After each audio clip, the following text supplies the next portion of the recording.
We were given a mandate that we had to make the movie by a certain date. And if we didn't make the movie by a certain date, they would cancel the movie.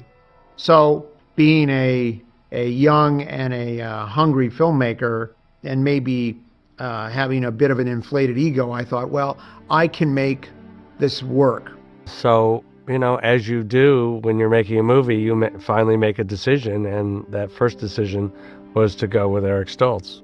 We shot for 5 weeks with Eric. He was totally professional, but there was just something missing. He's a magnificent actor, but his comedy sensibilities were very different than what I had written with Bob. And he and I just never were able to make that work. And he showed me the first 5 weeks of footage cut together, and he just said, I don't think we're getting the laughs that I was hoping we would get.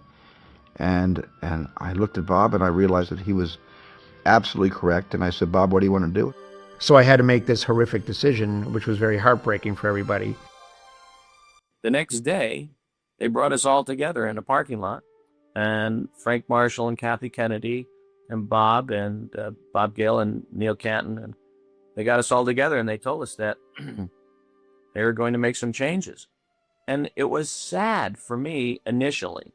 It wasn't sad that we were going to take a break. It was sad for me that the production that was doing everything it could to go forward had to have this gear shift. And I remember my eyes welled up with tears. I was saddened by it. And then, of course, they worked it out. Maybe 3-4 days later, we ended up with this guy named Michael J. Fox.